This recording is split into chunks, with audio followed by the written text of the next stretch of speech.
22nd or 23rd of this race.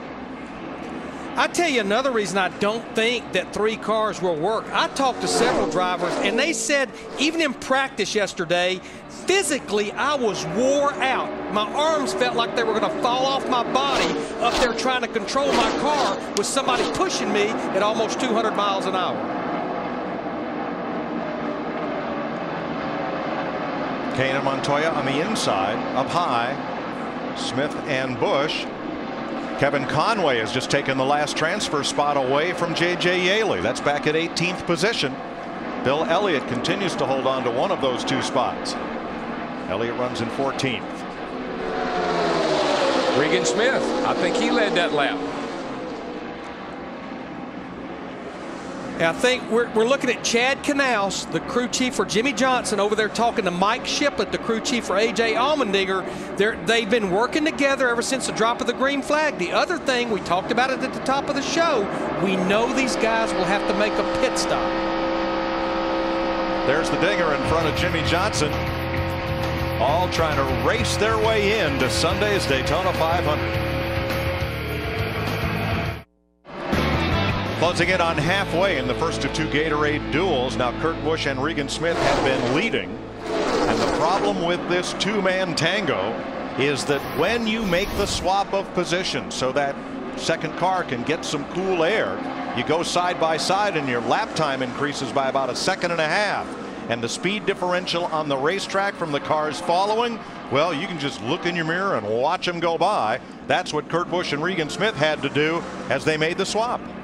No, I think we've seen all week long that it's about 10 to 15 miles per hour when 2 cars stay tucked up behind each other like these guys are, and you're trying to overtake 2 drivers that made the swap. Well, these are the conditions. The weather's about like I think we're going to see Sunday. I think these are good conditions. It's a great time to find out what kind of problems you're going to have, if you're going to have any or not. There, we were talking at break. The driver I'm the most impressed with that seems to be able to just to stay behind another driver is Matt Kenseth in that 17 car. He's been behind Kevin Harvick for a number of laps. He keeps breathing it, just like you see right there, but he stays tucked up behind Harvick. I believe that Ford engine, a new Ford engine, might have a slight advantage when it comes to cooling, because I know it's something they really concentrated on in developing that new engine. Dick Berggren. Jimmy Johnson, Chad, and his sort of on-track teammate, the Dinger, have been running together for the majority of this race. Crew chief Chad Knaus just went back down to the Dinger's pit to talk a little bit more about pitting strategy. And what's good to keep that duo together is they are only 2 pit stalls away, so they could come in together, fuel together, and go out together. Meanwhile, Johnson has talked to his spotter to ask the Dinger spotter for Dinger to stay on the brake a little bit more. Keep them glued together. The lead car needs to drag his brake a little bit and run less throttle than the trailing car. Thanks, Dick. 8 pairs of cars at the front of the field. They've just taken halfway in the first of 2 Gatorade Duel races to set the field for the 500. Bill Elliott is in a race-in position, and so is Kevin Conway, with drafting help from the fella he rented his car from for the 500, Joe Nemechek. They're working together to get Conway into the field. And Mike, you drag that brake, and what they're talking about, that just keeps the car behind you from bouncing off of you. Once he gets engaged, once he's locked onto you, then you can stay off the brake. But until you get engaged and get a constant push, you drag the brake a little bit to keep from getting that bouncing off of each other.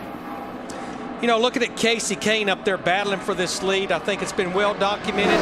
This is a 1-year stop for him at Red Bull Racing. He'll be moving to Hendrick Motorsports in 2012, but he said he did not look at it as a stepping stone. He was excited about 2011. I think what we're seeing here, one of the reasons he was excited about it.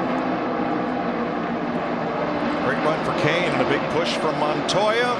Now they will make the swap. Oh man, why did Montoya do that now? See, that's what happened. Maybe he's getting hot, maybe he has to. But nonetheless, they just got to the lead and they made that swap right there, and they're going to fall way back again. So Busch and Smith go to the front. You know, if this happens all day Sunday, are they going to have to take that Harley Earl trophy and cut it in half? Give half to the lead and half to the pusher? And I think it's going to be a deal just like we saw in the Budweiser shootout. We're not going to know till probably they enter the trial, come to the checkered flag, who's going to be the man on top. Well, don't think that some of these guys that run this race before and been very successful here, don't think they're sitting there just kind of riding around playing games. They're thinking right now. They're thinking strategy. Where do I want to be with 1 to go, 2 to go? And how long does it take me to shove myself, get shoved to the lead? Now have a look at this pair. Conway is in a transfer spot into the 500. Nemechek is not, but Joe is not concerned because his speed will get him into the 500, and the best thing he can do is help his teammate because the white car further back, J.J. Yaley, is the next car in line trying to race its way into the 500. Not only is Conway his teammate, he owns that car that Kevin Conway's driving. And guys, you heard Dick Bergman talking about pit stops and pit strategy. We're probably only about 10 laps away from what will be green flag pit stops. Big load on the driver's shoulders. Don't slide the tires because I think most of them will go with fuel only possibly. Yeah, that's what I was going to say, Larry. Getting on pit road is going to be so critical that you don't slide that right front tire and flat spot it and then make your team have to change. Kevin Harvick to the front. Kurt Busch trying to get there. That's the 15th lead change.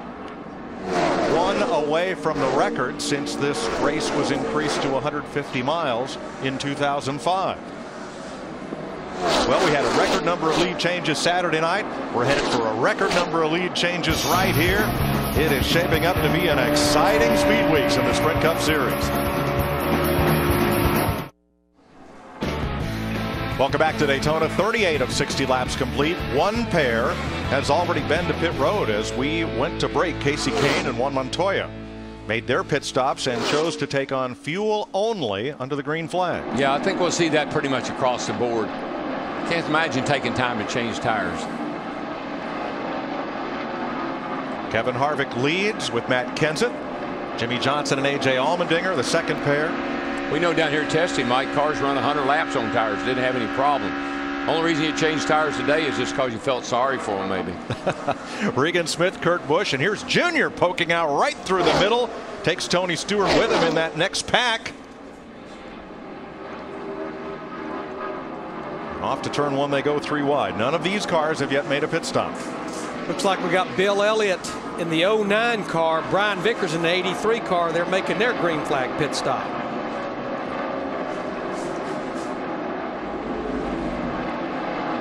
And the transfer spot remains. Now Kevin Conway and Joe Nemechek have passed Elliott on pit road. And Conway and Nemechek are in the transfer spots ahead of Blaney, Yaley, Elliott, and McDowell. And Mike, what a change down here. I mean, normally you lived on tires. You had to get tires, 4 tires most of the time. Now that's not even, that's a non-factor. That's another change in strategy. But a lot of that has to do with 2 things. An awesome repave that the Daytona International Speedway did here, over $20 million. But you got to tip your hat to the Goodyear Tire and Rubber Company for the tire that they made for these guys to come down here and race on.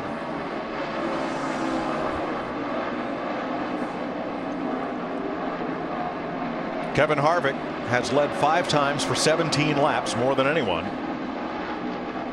I've been impressed, Larry, and we were just talking about at break about Matt Kenseth has been able to stay hooked up to back of Kevin Harvick. He peeks out every now and then to get a little air. You can see him doing it there. But that 17 car has been right on his back bumper for the last number of laps. You saw Dave Blaney and David Gilliland pitting. Now we're going to have about 8 of them, led by Jimmy Johnson and A.J. Allmendinger to pit road. Here comes Earnhardt and Stewart. Mark Martin with Ryan Newman. Dick? Brandon Harder is going to put the fuel in it. This is only the 2nd time that he has fueled a race car under pressure. No tires for Johnson, who is gone.